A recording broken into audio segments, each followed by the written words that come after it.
Okay, so treatment ವಿಚಾರವಾಗಿ ಅಂತ ಬಂದ್ರೆ ನೀವು ಯಾವ ರೀತಿ ಟ್ರೀಟ್ಮೆಂಟ್ ಸ್ಟಾರ್ಟ್ ಮಾಡ್ತೀರಾ? ಆಲ್ಮೋಸ್ಟ್ ಎಲ್ಲ ಜನದ ತಲೆಯಲ್ಲಿ ಏನಿದೆ, ಆಯುರ್ವೇದ ಅಂದರೆ ಸ್ಲೋ.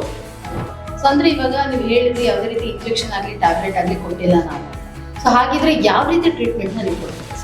ಕಂಪ್ಲೀಟ್ ಬೇಸ್ಡ್ ಹೇಳಿದ್ನಲ್ಲ, ಫಸ್ಟ್ ರಕ್ತಮೋಕ್ಷಣ, ಅಗ್ನಿಕರ್ಮ, ವಿದ್ಯಕರ್ಮ ಇಸ್ ದ ಬೇಸಿಕ್ ಟ್ರೀಟ್ಮೆಂಟ್.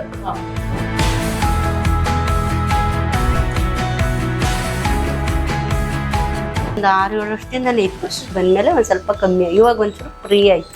ಬಲಭಾಗದಲ್ಲಿ ಕೈ ನೋವು, ಈ ಕುತ್ತಿಗೆ ನೋವು ತುಂಬಾನೇ ಇತ್ತು, ತುಂಬ ಕ್ಲಿಯರ್ ಆಗಿ. ಬೇರೆ ಹಾಸ್ಪಿಟಲಲ್ಲೆಲ್ಲ ತೋರಿಸ್ದೆ, ಬಟ್ ಅಲ್ಲಿ ಆಪರೇಷನ್ ಮಾಡಬೇಕು ಅಂತ ಹೇಳಿದ್ರು. ಬೇರೆಯವ್ರ ರೆಫರಿಂದ ಇಲ್ಲಿ ಬಂದ್ವಿ, ಕ್ಲಿಯರ್ ಆಗಿತ್ತು. ನೀವು ಹೇಳ್ತಿರೋದೇನಂದ್ರೆ ಈಗ ಬರ್ತೀರಾ, ಪೈನ್ ಕಮ್ಮಿ ಆಗೋಯ್ತು ಅಂತ ಮತ್ತೆ ಸ್ಟಾಪ್ ಮಾಡಬಾರ್ದು, ಒಂದು ಸ್ವಲ್ಪ ದಿನದ ಮಟ್ಟಿಗೆ ಯೂಸ್ ಮಾಡ್ತಾ ಸೊ ಕಂಪ್ಲೀಟ್ ಕ್ಯೂರ್ ಆಗುತ್ತೆ. ಆಮೇಲೆ ಕೂಡ ನಿಮ್ಮ ಆಹಾರ ವಿಹಾರ ಬಗ್ಗೆ ಸ್ವಲ್ಪ ಕಂಟ್ರೋಲ್ ಇರಬೇಕು. ನಾವು ಹೇಳ್ತೀವಿ ಏನೇನು ಮೇಂಟೈನ್ ಮಾಡಬೇಕು, ಏನಿಲ್ಲ ಅಂತ. ನಮಸ್ಕಾರ ವೀಕ್ಷಕರೇ, ಕನ್ನಡ ಒನ್ ಯೂಟ್ಯೂಬ್ ಚಾನಲ್ಗೆ ಸ್ವಾಗತ. ನಾನು ರಚನಾ. ಪ್ರತಿಯೊಬ್ಬ ಮನುಷ್ಯನಿಗೂ ಆರೋಗ್ಯ ಅಂತ ತುಂಬಾ ಮುಖ್ಯ. ಅಷ್ಟರಿಂದಲೇ ಹೇಳ್ತಾರ ಆರೋಗ್ಯವೇ ಭಾಗ್ಯ ಅಂತ. ಆದ್ರೆ ಇವತ್ತು ನಾವು ಬಂದಿರೋದು ಒಂದು ವಿಸ್ಮಯವಾದ ಒಂದು ಜಾಗಕ್ಕೆ ಬಂದಿದ್ದೀವಿ. ಸೊ ಅದ್ರ ಬಗ್ಗೆ ನಾನು ತಿಳಿಸ್ಕೊಡ್ತೀನಿ. ಸೊ ಪ್ರತಿಯೊಬ್ರು ಕೂಡ ಒಂದು ಹಾಸ್ಪಿಟಲ್ಗೆ ಹೋದಾಗ ಏನ್ ಡಿಸೀಸ್ ಆಗಿದೆ ಅಂತ ಅವರೇ ಹೇಳ್ತಾರೆ. ಆದ್ರೆ ಇಲ್ಲಿನ ವಿಶೇಷತೆ ಏನಪ್ಪಾ ಅಂತಂದ್ರೆ, ನೀವು ಇಲ್ಲಿಗೆ ಬಂದು ನಿಮ್ಗೆ ಏನಾಗಿದೆ ಅಂತ ಹೇಳೋದಕ್ಕೂ ಮುಂಚೆ ಅವರೇ ನಿಮ್ಗೆ ಯಾವ ರೀತಿ ಕಾಯಿಲೆ ಇದೆ, ನಿಮ್ಮ ರೋಗದ ಲಕ್ಷಣಗಳೇನು ಅಂತ ಅವ್ರಿಗೆ ತಿಳಿಸ್ಕೊಡ್ತಾರೆ. ಹಾಗಿದ್ರೆ ಇವತ್ತು ನಾವು ಬಂದಿರೋದು ಆಯುರ್ ವಿಸ್ಮಯ ಕ್ಲಿನಿಕ್ಗೆ. ಇಲ್ಲಿ ಯಾವ ರೀತಿ ಟ್ರೀಟ್ಮೆಂಟ್ ಇದೆ, ಸೊ ಯಾವ ರೀತಿ ಒಂದು ಟ್ರೀಟ್ಮೆಂಟ್ ನ ಕೊಡ್ತಾರೆ ಅನ್ನೋದನ್ನ ತಿಳಿಸ್ಕೊಡೋದಕ್ಕೆ ನಮ್ ಜೊತೆ ಇದ್ದಾರೆ ವಿದ್ಯಕರ್ಮ ಹಾಗೂ ಅಗ್ನಿಕರ್ಮ ಸ್ಪೆಷಲಿಸ್ಟ್ ಆದಂತಹ ಡಾಕ್ಟರ್ ಪ್ರಜ್ವಲ್ ಹಿರೇಮಠ್ ಅವರು. ಬನ್ನಿ ಅವ್ರನ್ನ ಈ ಕಾರ್ಯಕ್ರಮಕ್ಕೆ ಸ್ವಾಗತಿಸೋಣ. ನಮಸ್ಕಾರ ಸರ್. ನಮಸ್ಕಾರ. ಮೊದಲಿಗೆ ಈ ಒಂದು ಆಯುರ್ ವಿಸ್ಮಯ, ಸೊ ಹೆಸರು ಕೂಡ ತುಂಬಾ ಚೆನ್ನಾಗಿದೆ. ಸೊ ಇಲ್ಲಿಗೆ ಬಂದ್ರೆ ಅಂದ್ರೆ ಯಾವ ರೀತಿ ಪೇಷಂಟ್ ಬರ್ತಾರೆ, ಹಾಗೆ ಅವರ ಒಂದು ಡಿಸೀಸ್ ನ ಹೇಗೆ ನೀವು ಐಡೆಂಟಿಫೈ ಮಾಡ್ತೀರಾ ಅನ್ನೋದ್ರ ಬಗ್ಗೆ ತಿಳಿಸ್ಕೊಡಿ. ಫಸ್ಟ್ ಆಯುರ್ ವಿಸ್ಮಯ ಅಂದ್ರೆ, ಆಯುರ್ವೇದ ಅಂದ್ರೆ ಒಂದು ವಿಸ್ಮಯ ಆಕ್ಚುಲಿ. ಆಯುರ್ವೇದದಲ್ಲಿ ನೀವು ಎಷ್ಟು ವೆರೈಟೀಸ್ ಆಫ್ ಡಿಸೀಸಸ್ನ ಏನು ಇದಕ್ಕೆ ಸೊಲ್ಯೂಷನ್ ಇಲ್ಲ ಅನ್ನೋ ಥರ ಡಿಸೀಸ್ ಕೂಡ ಇದರಲ್ಲಿ ಸೊಲ್ಯೂಷನ್ ಕಂಡುಕೊಂಡಿದ್ದಾವೆ. ಆ್ಯಂಡ್ ಈ ನಮ್ಮ ಕ್ಲಿನಿಕ್ಕಿಂದ ವಿಶೇಷತೆ ಏನಂದರೆ, ನಾವೊಂದು ಅನಲೈಸರ್ ಮಷಿನ್ ಇದೆ ಇಲ್ಲಿ, ನೋಡ್ತಿದ್ದೀರಾ ನೀವು ಇಲ್ಲಿ. ಆ್ಯಂಡ್ ಇದು ನಮ್ಮ ಲ್ಯಾಪ್ಟಾಪ್ಗೆ ಕನೆಕ್ಟ್ ಇದೆ. ಇಲ್ಲೇನಿದೆಲ್ಲ, ಇದರ ಥ್ರೂ ನಮ್ಮದು ಬಾಡಿ ಸ್ಕ್ಯಾನ್ ಆಗುತ್ತೆ. ಆ್ಯಂಡ್ ಇಲ್ಲಿಂದ ನಿಮ್ಮದು ಹೋಲ್ ಬಾಡಿ ಸ್ಕ್ಯಾನ್ ಆಗಿರುವಂಥ ಒಂದು ರಿಪೋರ್ಟ್ಸ್ ಏನಿದೆ ನಮ್ಗೆ ಇಲ್ಲಿ ಪ್ರೊಜೆಕ್ಟ್ ಆಗುತ್ತೆ. ಅದು ಅಂದ್ರೆ ಈ ಒಂದು ಸ್ಕ್ಯಾನರ್ ಮುಖಾಂತರ ಸೊ ಆ ಒಂದು ವ್ಯಕ್ತಿ ಯಾರ್ ಪೇಷಂಟ್ ಬಂದಿರ್ತಾರೋ ಅವರ ಹಿಡನ್ ಡಿಸೀಸ್ ಏನೇ ಇದ್ರು ಕೂಡ ನೀವು ಅದನ್ನ ರೆಕಗ್ನೈಸ್ ಮಾಡ್ತೀರಾ. ಹೌದು. ಸೊ ಅಂದ್ರೆ ವೀಕ್ಷಕರು ಇಲ್ಲೇನಪ್ಪಾ ಅಂತಂದ್ರೆ ನಮ್ಗೆ ಏನೇ ಒಂದು ಕಾಯಿಲೆ ಬಂದಿದ್ರು ಕೂಡ ನಾವೇನ್ ಮಾಡ್ತೀವಿ ಅಂತಂದ್ರೆ ಬೇರೆ ಒಂದು ಟ್ರೀಟ್ಮೆಂಟ್ ಅಲ್ಲಿ ಒಂದು MRI ಸ್ಕ್ಯಾನ್ ಆಗಿರ್ಬೋದು, ಆ ರೀತಿ ಒಂದು ಸ್ಕ್ಯಾನಿಂಗ್ ಹೋಗ್ತೀವಿ. ಬಟ್ ಇಲ್ಲಿ ಒಂದು ಸ್ಪೆಷಾಲಿಟಿ ಏನಪ್ಪಾ ಅಂತಂದ್ರೆ, ಈ ಒಂದು ಸ್ಕ್ಯಾನರ್ ಮೂಲಕ ಅಂದ್ರೆ ಕೆಲವೊಂದು ಡಿಸೀಸ್ ಗಳು ಈಗ ನೀವು ನೋಡ್ತಾ ಇರ್ಬೋದು, ಹಾಸ್ಪಿಟಲ್ ಹೋದಾಗ ಏನಾಗಿದೆ ಅಂತಾನೆ ಗೊತ್ತಿರಲ್ಲ, ಟ್ರೀಟ್ಮೆಂಟ್ ತಗೊಂತಾನೆ ಇರ್ತಾರ. ಬಟ್ ನಮ್ಗೆ ಒಂದು ಕರೆಕ್ಟ್ ಆಗಿ ಇಂಥ ಒಂದು ಡಿಸೀಸ್ ಆಗಿದೆ ನನಗೆ ಅಂತ ಒಂದು ಕರೆಕ್ಟ್ ಆಗಿ ಡಿಸಿಷನ್ ಬರೋದು ಕಷ್ಟ ಆಗುತ್ತೆ. ಬಟ್ ಇಲ್ಲಿ ಬಂದಾಗ ನಿಮ್ಮ ಒಂದು ಹಿಡನ್ ಡಿಸೀಸ್ ಏನಿರುತ್ತೋ ಕೂಡ ಅದನ್ನ ರೆಕಗ್ನೈಸ್ ಮಾಡುತ್ತೆ ಈ ಒಂದು ಸ್ಕ್ಯಾನರ್. ಸೊ ಬನ್ನಿ ಇದ್ರ ಬಗ್ಗೆ ಎಕ್ಸ್ಪ್ಲೇನ್ ಮಾಡ್ತಾ ಹೋಗ್ತಾರೆ. ಒಂದ್ ತಿಂಗಳಿಗೆ ಮೆಡಿಸಿನ್ ಬಿಟ್ಟಿದ್ವಿ, ತಗೊಂಡಿಲ್ಲ. ಅದು ಒಂದ್ ತಿಂಗಳಿಗೆ ಚೆನ್ನಾಗಿತ್ತು, ಈಗಿನ ಏನಿಲ್ಲ. ಇದು ಕಲಿತು ಸ್ವಲ್ಪ ಹಿಂಗೆ ಅಲ್ಲಾಡ್ಸಕ್ ಆಗ್ತಾ ಇಲ್ಲ. ಅಷ್ಟು ಫುಲ್ ಇತ್ತು, ಎಲ್ಲ ನಾರ್ಮಲ್ ಆಯ್ತು. ಈಗ ಒಂದು ವಾರದಿಂದ ಸ್ವಲ್ಪ ನೋವು ಜಾಸ್ತಿ ಕಾಣಿಸ್ತಾ ಇದೆ. ಸರಿ ಮೆಡಿಸಿನ್ ತಗೊಳ್ಳೋಣ ಅಂತ ತಗೊಳ್ಳೋದು. ಎಲ್ಲಿಂದ ಬಂದಿರೋದಮ್ಮ? ನಾವು ಕಡಗ್ಗೆರೆ ಕಡಗೆರೆ. ಒಂದು ಸ್ವಲ್ಪ ಮಂಡಿ ನೋವಿತ್ತು, ಕೆಳಗಡೆ ಎಲ್ಲ ಒಂಥರ ವೆರಿಕೋಸು ಇದ್ರ ಥರ ಇತ್ತು. ಇವಾಗ ಒಂದು ಸ್ವಲ್ಪ ಪರವಾಗಿಲ್ಲ, ನೋವಿತ್ತು, ಅದಕ್ಕಾಗಿ ಬಂದಿದ್ದು. ಅಂದ್ರೆ ಈ ನೋವು ಎಷ್ಟು ದಿವಸದಿಂದ ಇತ್ತು? ಆದರೆ ಸುಮಾರು ಒಂದು 6-7 ವರ್ಷದಿಂದಲೇ ಇತ್ತು. ವರ್ಷದಿಂದ ಇತ್ತು. ಇವಾಗ ಇಲ್ಲಿಗೆ ಬಂದಮೇಲೆ ಒಂದು ಸ್ವಲ್ಪ ಕಮ್ಮಿ, ಇವಾಗ ಒಂಚೂರು ಫ್ರೀ ಆಯಿತು. ಸೊ ನೋಡಿದ್ರಲ್ಲ, ಈ ಒಂದು ಟೆಸ್ಟ್ ಇಂದ ಒಟ್ಟಾರೆಯಾಗಿ ಒಂದು 39 ಟೆಸ್ಟ್ ರಿಪೋರ್ಟ್ ಇಲ್ಲೇನೆ ಆನ್ ದ ಸ್ಪಾಟ್ ಸಿಕ್ಕಿದೆ. ಸೊ ಅಂತಂದ್ರೆ ಯಾರೇ ಒಬ್ಬ ವ್ಯಕ್ತಿ ಸೊ ತಮಗೆ ಏನಾಗಿದೆ ಅಂತ ತಿಳ್ಕೊಳ್ಳೋದಕ್ಕೆ ಸೊ ಒಂದ್ ಸರಿ ಬಂದು ಈ ಒಂದು ಸ್ಕ್ಯಾನ್ ನ ಮಾಡಿಸ್ಕೊಂಡ್ರೆ ಸಾಕು. ಸೊ ಕಂಪ್ಲೀಟ್ ಆಗಿ ಒಂದು ಏನಂತಾರೆ, ಒಂದು ಹೆಲ್ದಿ ಟೆಸ್ಟ್ ನ ನಾವಿಲ್ಲಿ ತಗೋಬಹುದು. ಹಾಗೆ ರಿಪೋರ್ಟ್ ಕೂಡ ನಮ್ಗೆ ಸಿಗುತ್ತೆ. ಸೊ ಅಟ್ ಎ ಟೈಮ್ ಸಿಗುತ್ತೆ, ಯಾಕಂದ್ರೆ ಪ್ರತಿಯೊಂದಕ್ಕೂ ಇಷ್ಟಿಷ್ಟು ಅವರ್ ಅಂತ ಟೈಮ್ ಇರುತ್ತೆ.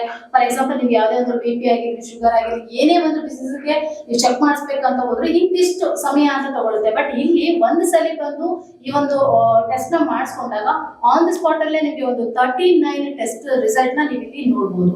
ಓಕೆ ಸರ್, ಇಷ್ಟೊತ್ತು ನೀವು ಒಂದು ಡಿಸೀಸ್ ಆದ್ರೆ ಒಂದು ಹಿಡನ್ ಡಿಸೀಸ್ ನ ನೀವು ಐಡೆಂಟಿಫೈ ಮಾಡಬಹುದು ಈಸಿಯಾಗಿ ಅಂತ ಹೇಳಿದ್ರಿ. ಹಾಗೆ ಟ್ರೀಟ್ಮೆಂಟ್ ಅಂತ ಬಂದ್ರೆ ಯಾವ ರೀತಿ ಟ್ರೀಟ್ಮೆಂಟ್ ಕೊಡ್ತೀರಾ, ಹೇಗೆ ಸರ್? ಈಗ ನೋಡಿ, ಇದು ಅನಲೈಸಿಂಗ್ ಮೆಥಡ್ ಹೇಳಿದೆ ನಾನು ನಿಮಗೆ. ಇದರಲ್ಲಿ ಏನಾಗುತ್ತೆ ಅಂದ್ರೆ ಮೈನರ್ ಚೇಂಜಸ್ ಗೊತ್ತಾಗುತ್ತೆ. ಸೊ ದಟ್ ನಾವು ಚಿಕಿತ್ಸೆ ರೋಗ ಕೊಡೋಕ್ಕಿಂತ ರೋಗದ ಮೂಲಕ್ಕೆ ಕೊಟ್ಟರೆ ತುಂಬಾ ಬೆಟರ್. ಈಗ ಒಂದು ಮರ ಇದೆ, ಇಲ್ಲ ಒಂದು ಗಿಡ ಇದೆ ಅಂದ್ರೆ ನಾವು ಬೇರಿಗೆ ನೀರು ಹಾಕ್ಬೇಕು. ಅದಕ್ಕೆ ಸುಮ್ಮನೆ ಎಲೆಗೆ ನೀರು ಹಾಕಿದ್ರೆ ವೇಸ್ಟ್ ಆಗುತ್ತೆ. ಸೊ ಹಂಗಾಗಿ ಇದು ನೋಡ್ಕೊಂಡು ಆಮೇಲೆ ನಾವು ನಾಡಿ ನೋಡ್ತೀವಿ. ಈಗ ನಿಮ್ದು ಲೆಫ್ಟ್ ಹ್ಯಾಂಡ್ ಕೊಡಿ. ಈಗ ನೋಡಿ, ನಿಮ್ದು ವಾತ ಪಿತ್ತ ಪ್ರಕೃತಿ.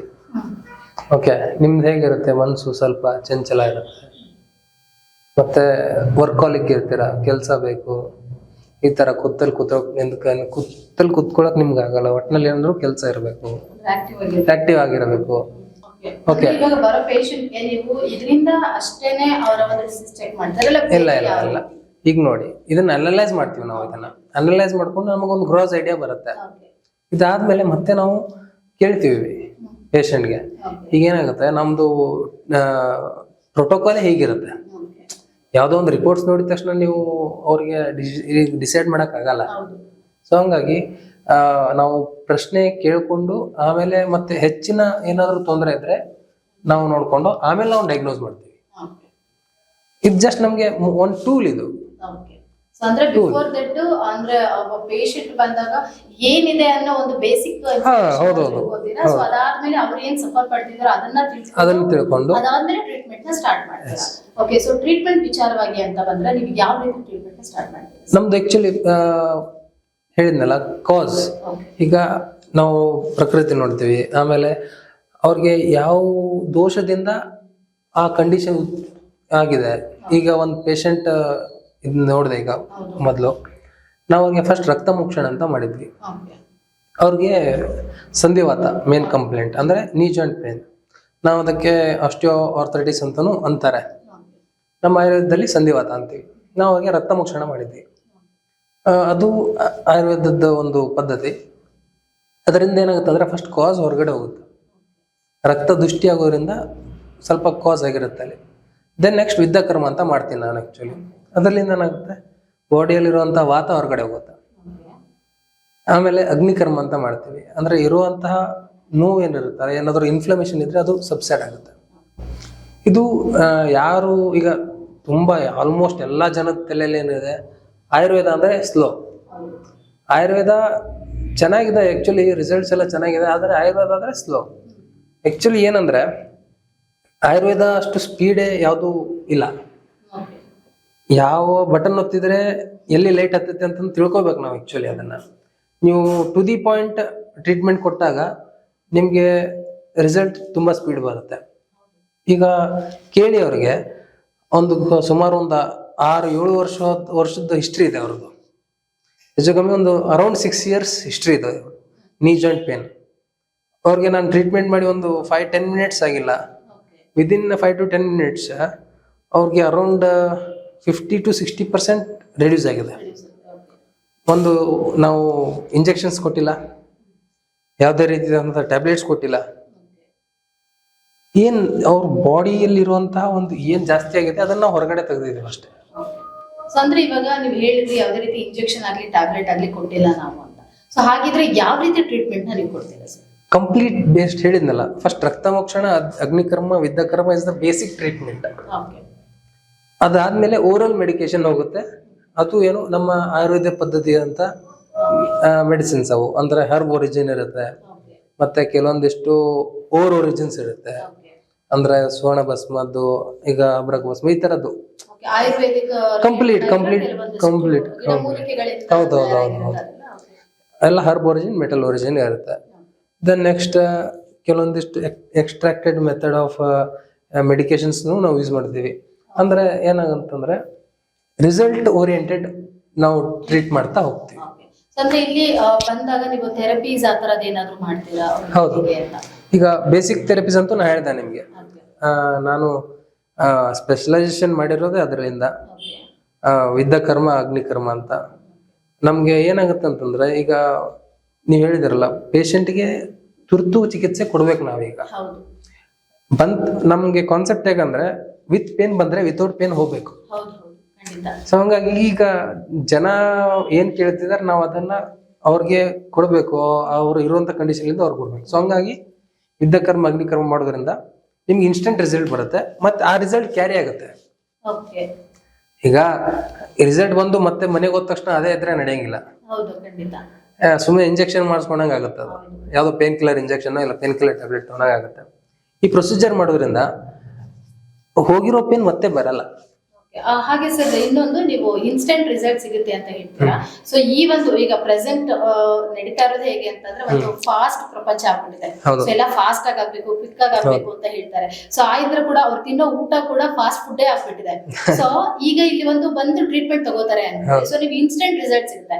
ಸೊ ಫಾಸ್ಟ್ ಫುಡ್ ಹೇಗೆ ಅವರ ಆರೋಗ್ಯಕ್ಕೆ ಹಾನಿಕರ ಅಂತ ಹೇಳ್ತಾರೆ, ಸೊ ಹಾಗೆ ಇನ್ಸ್ಟೆಂಟ್ ನಾವು ಟ್ರೀಟ್ಮೆಂಟ್ ತಗೊಂಡು ಸೊ ಇನ್ಸ್ಟೆಂಟ್ ಆಗಿ ರಿಲೀಫ್ ಆಗಿ ಮತ್ತೆ ಆಮೇಲೆ ಏನಾದ್ರು ಅದೇ ಡಿಸೀಸ್ ಕ್ಯಾರಿ ಆಗತ್ತಾ, ಇಲ್ಲ ಅಂತಂದ್ರೆ ಅದು ಪೇನ್ ಹಾಗೆ ಕಮ್ಮಿ ಆಗ್ತಾ ಹೋಗುತ್ತಾ ಹೇಗೆ ಅಂತ? ಈಗ ನೋಡಿ, ನಾ ಹೇಳಿದೆ ನಿಮ್ಗೆ, ಅವರಲ್ಲಿ ಇರುವಂತ ದೋಷನ ನಾವು ತೆಗೆದು ನಾರ್ಮಲೈಸ್ ಮಾಡಿ ಕಳ್ಸಿರ್ತೀವಿ. ನಮ್ ಕಾನ್ಸೆಪ್ಟ್ ಏನಂದ್ರೆ ಬಾಡಿ ಕರೆಕ್ಟೇ ಇರುತ್ತೆ, ಬಾಡಿಯಲ್ಲಿ ಯಾವ್ದು ವೇರಿಯೇಷನ್ ಆಗಿರತ್ತಲ್ಲ ಅದನ್ನ ಹೊರಗೆ ತೆಗ್ದಿರ್ತೀವಿ ಇಲ್ಲಿ. ಈಗ ಅವ್ರು ಮಾಡಿರುವಂತಹ ಏನು ಕೆಲಸ ಆಗಿರ್ಲಿ, ಮತ್ತೆ ತಗೊಳ್ಳುವಂತಹ ಅದೇನು ಉಪಹಾರ ಇರಲಿ, ಇಲ್ಲ ಆಹಾರಗಳಿರಲಿ, ಅದರಿಂದ ಮತ್ತೆ ಆ ದೋಷ ವೇರಿಯೇಷನ್ ಆದಾಗ ಮತ್ತೆ ಆ ಪೇನ್ ಬರುತ್ತೆ. ಈಗ ನಾವು ಯುದ್ಧ ಕರ್ಮ ಮಾಡಿ ಬಾಡಿ ಇರುವಂತಹ ವಾತನ ತೆಗೆದಿರ್ತೀವಿ. ಈಗ ರಕ್ತ ಮುಕ್ಷಣ ಮಾಡಿ ಬಾಡಿಯಲ್ಲಿ ಆಗಿರುವಂತಹ ಏನು ಪಿತ್ತ ಜಾಸ್ತಿ ಆಗಿರಲಿ, ಇಲ್ಲ ರಕ್ತ ದೃಷ್ಟಿ ಏನಾಗಿರುತ್ತಲ್ಲ ಅದನ್ನ ನಾವು ಕ್ಲಿಯರ್ ಮಾಡಿ ಕಳ್ಸಿರ್ತೀವಿ. ಈಗ ನೆಕ್ಸ್ಟ್ ಅವ್ರಿಗೆ ವಿದಿನ್ ವೀಕ್ ಇರಲಿ, 2 ವೀಕ್ಸ್ ಇರಲಿ, ಇಲ್ಲ ಮಂತ್ ಇರಲಿ, ಅವರು ತುಂಬಾ ಓಡಾಟ ಆದ್ರಿಂದ ವಾತ ಜಾಸ್ತಿ ಆಗತ್ತೆ ಮತ್ತೆ ಬಾಡಿಯಲ್ಲಿ. ಸೊ ಮತ್ತೆ ಪೇನ್ ಸ್ಟಾರ್ಟ್ ಆಗುತ್ತೆ. ನಾವು ಹೇಗೆ ಯಾವ ಕಂಡೀಷನ್ ಅಲ್ಲಿ ಅವ್ರಿಗೆ ಕಳ್ಸಿರ್ತೀವಲ್ಲ ಅದನ್ನ ಅವ್ರು ಮೇಂಟೈನ್ ಮಾಡ್ಬೇಕು. ಈಗ ಅದಕ್ಕೆ ಹೇಳೋದಕ್ಕೆ ಬಂದ್ರೆ ಅಂದ್ರೆ ಈಗ ಒಂದು ಡಿಸೀಸ್ಗೆ ಒಂದು ಟ್ರೀಟ್ಮೆಂಟ್ಗೆ ಅಂತ ಬಂದಾಗ ಸೊ ಎಷ್ಟು ಸಮಯದವರೆಗೂ ಟ್ರೀಟ್ಮೆಂಟ್ ತಗೋಬೇಕು ಅಂದ್ರೆ ಆ ಒಂದು ಟ್ರೀಟ್ಮೆಂಟ್ಗೆ ಎಷ್ಟು ಸಮಯ ಆಗುತ್ತೆ? ಈಗ ಡಿಪೆಂಡ್ ಆನ್ ಕ್ರಾನಿಸಿಟಿ. ಓಕೆ. ಈಗ ರೀಸೆಂಟ್ ಒರಿಜಿನ್ ಇದ್ರೆ ನಾನು ಇಲ್ಲಿ ತನಕ ನಾನು ನೋಡಿರುವಂತ ಕಂಡೀಷನ್ಸ್ ಅಂದ್ರೆ ಅರೌಂಡ್ ಮಿನಿಮಮ್ ಆಫ್ 3 months. ಅವ್ರಿಗೆ 3 months ಆದಷ್ಟು ಕೆಲಸ ಕಮ್ಮಿ ಮಾಡಿಸ್ತೀವಿ. ಸೊ ದಟ್ ಏನಂದ್ರೆ ದೋಷ ಯಾವುದು ಜಾಸ್ತಿ ಆಗ್ಬಾರ್ದು ಅನ್ನುವಂತರ, ಇನ್ಕ್ರೀಸ್ ಆಗಬಾರ್ದು. ಸೊ ಹಾಗೆ ಆ ನಿಟ್ಟಿನಲ್ಲಿ ನಾವು ಹೇಳ್ತೀವಿ. ದೆನ್ ಈಗ ಮತ್ತೆ 3 months ಆದ್ಮೇಲೆ ಏನು ಇನ್ನೂ ಟ್ಯಾಬ್ಲೆಟ್ಸ್ ತಗೋಬೇಕಾ, ಈಗ ಟ್ಯಾಬ್ಲೆಟ್ಸ್ ತಗೊಂತಾನೆ ಇರ್ಬೇಕಾ ಅನ್ನೋದಂತ ಒಂದು ಇದಿರುತ್ತೆ.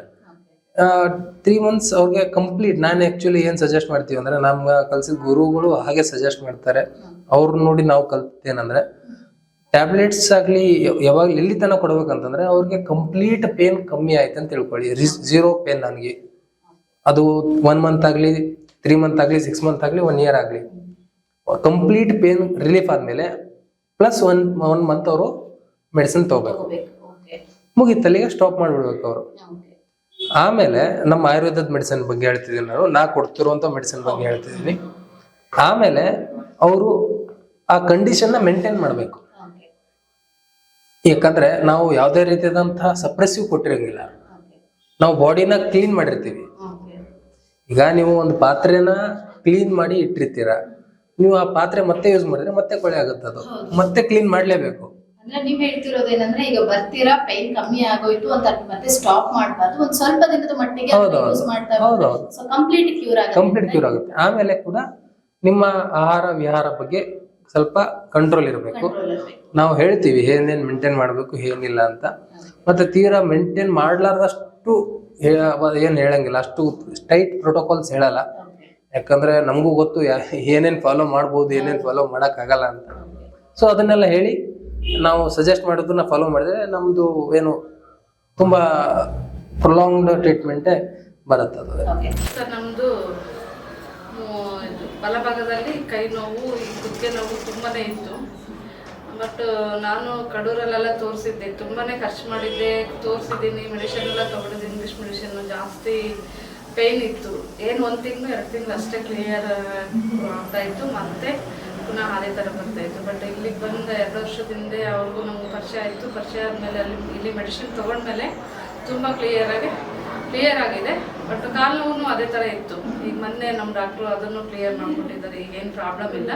ಇವಾಗ ಅದು ಕೈ ನೋವೇ ಆಗಲಿ ಕಾಲು ನೋವೇ ಆಗಲಿ ಯಾವುದು ಈ ಬಲಭಾಗದಾಗ ಏನಿತ್ತು ಅದು ಎಲ್ಲ ಕ್ಲಿಯರ್ ಆಗಿದೆ. ಇಲ್ಲಿ ಮೆಡಿಷನ್ನು ಒಳ್ಳೆ ರಿಸಲ್ಟ್ ಬಂದಿದೆ. ಮಾತ್ರ ಕತ್ತತ್ರ ಗಂಟು ಥರ ಆಗಿತ್ತು. ಸೊ ಒಂದು 2 ವೀಕ್ಸಿಂದ ಇತ್ತು. ನಾನು ಸಪ್ತಗಿರಿಯಲ್ಲಿ ಬೇರೆ ಹಾಸ್ಪಿಟಲಲ್ಲೆಲ್ಲ ತೋರಿಸ್ದೆ. ಬಟ್ ಅಲ್ಲಿ ಆಪ್ರೇಷನ್ ಮಾಡಬೇಕು ಅಂತ ಹೇಳಿದ್ರು. ಬೇರೆಯವ್ರ ರೆಫರಿಂದ ಇಲ್ಲಿಗೆ ಬಂದ್ವಿ. 1 ಮಂತಲ್ಲಿ ಮೆಡಿಸನ್ ತಗೊಂಡಿದ್ವಿ. ಕ್ಲಿಯರ್ ಆಗಿತ್ತು. ಕಂಪ್ಲೀಟಾಗಿ ಕ್ಯೂರ್ ಆಗಿದೆ. ಸರ್, ಈಗ ನೀವು ಯುದ್ಧಕರ್ಮ ಮತ್ತು ಅಗ್ನಿಕರ್ಮ ಸ್ಪೆಷಲಿಸ್ಟ್ ಅಂತ ಹೇಳಿದ್ರಿ. ಸೊ ಕೆಲವೊಂದಷ್ಟು ಜನಕ್ಕೆ ಏನು ಹಂಗಂದ್ರೆ ಅಂತ ಗೊತ್ತಿರಲ್ಲ. ಸೊ ಅದ್ರ ಬಗ್ಗೆ ಎಕ್ಸ್ಪ್ಲೇನ್ ಮಾಡಿ ಸರ್. ಆಕ್ಚುಲಿ ಇದೇನು ವಿದ್ಯಕರ್ಮ ಅಂತ ಏನಿದೆ ಅಲ್ಲ, ಇದು ಏನು ಸುಶ್ರುತ ಅವ್ರದ್ದು ಒಂದು ಫಾಲೋವರ್ಸ್ ಏನು ಮಾಡ್ತಾರೆ ಅದನ್ನ ಫಾಲೋ ಮಾಡ್ತೀವಿ. ಆ್ಯಕ್ಚುಲಿ ನಾವು ಪುಣೆಯಲ್ಲಿ ರಾಬಾ ಗೋಪ್ಟೆ ಅಂತ ಅವರು ಆ್ಯಕ್ಚುಲಿ ಇದು ಡಿಸ್ಕವರ್ ಮಾಡಿರೋದು. ಅಂದರೆ ಶಾಸ್ತ್ರದಲ್ಲಿರೋದಂಥದ್ದನ್ನ ಪೇಷಂಟ್ಗೆ ಏನು ನಾವು ಇಂಪ್ಲಿಮೆಂಟ್ ಮಾಡಿರ್ತೀವಿ. ಅವರು ಈಗ ಆಯುರ್ವೇದ ಸ್ಲೋ ಅಂತಾರೆ, ನಮ್ಮಲ್ಲಿ ಕ್ವಿಕ್ ರಿಸಲ್ಟ್ ಏನಿದೆ ಅನ್ನೋದವ್ರು ಹುಡುಕ್ತಾ ಹೋದಾಗ ಈ ವಿದ್ಯಕರ್ಮ ಸಿಕ್ಕಿದೆ. ಇದು ನೀಡಲ್ ನಾವು ಯೂಸ್ ಮಾಡ್ತೀವಿ, ಎಂಟಿ ನೀಡಲ್, ಇದು ಸ್ಟೆರೈಲ್ ನೀಡಲ್, 26.5 ನೀಡಲ್. ಇದ್ರ ಥ್ರೂ ನಾವು ವಿದ್ಯಕರ್ಮ ಮಾಡ್ತೀವಿ. ಕೆಲವೊಬ್ಬರು ಏನಂತಾರೆ, ಈಗ ಪೇನ್ ರಿಲೀಫ್ ಆಗೋದು ಕಮ್ಮಿ, ಈ ಥರ ಎಲ್ಲ ಥಾಟ್ಸ್ ಇರುತ್ತಲ್ಲ, ಇದರಿಂದ ತುಂಬಾ ಇನ್ಸ್ಟೆಂಟ್ ರಿಸಲ್ಟ್ ಇರುತ್ತೆ. ಆ್ಯಂಡ್ ಇದು ಹೇಗೆ ವರ್ಕ್ ಆಗುತ್ತೆ ಅಂತಂದ್ರೆ, ಬಾಡಿಯಲ್ಲಿ ಆ್ಯಕ್ಚುಲಿ ಪೇನ್ ಎಲ್ಲೇ ಇದ್ರೂ ವಾತ ಇನ್ವಾಲ್ವ್ಮೆಂಟ್ ಇರುತ್ತೆ.